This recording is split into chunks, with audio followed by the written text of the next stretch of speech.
Hey, good afternoon. If it's all right with you, I'm going to roll up my sleeves and we're going to have a little dialogue. Is that okay?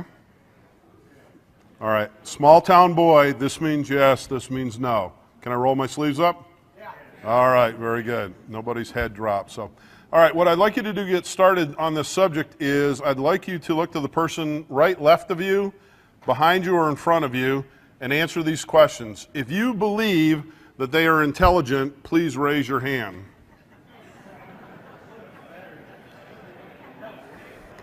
All right. A couple of you over here can move. You've worn out your welcome already. Okay, second question of 3. If you think that they are super busy and not looking for more work to do, raise your hand. Wow, some people don't think you're pulling your weight. Okay, good. Last but not least, how many of you believe that the person sitting in front of you, next to you, has really good intentions when it comes to communications? Raise your hand.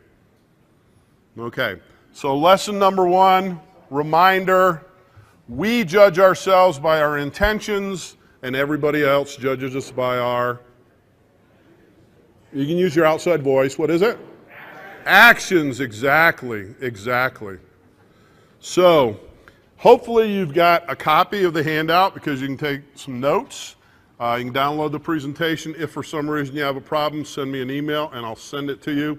But we're going to start with a little story. It starts with Fred. Fred's at a normal big box store and he happens to be looking for something, and on the shelf, Fred finds a phone. So being the type of person he is, he goes, well, and he flips it and he sees ICE in case of emergency. So he presses that number and he gets a hold of a young man named Billy. He says, hey Billy, I found this phone, must belong to your family. I'll take it to customer service. And Billy says, sure, I'll let my mom know. So about 20 seconds later, as Fred is heading out to the customer service area, that cell phone rings again. And the voice on the phone says, hey, would you tell my mom that she lost her phone?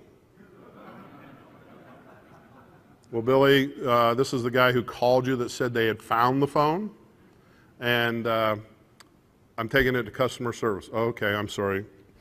So he's almost to customer service. Fred gets there, and then the phone rings again.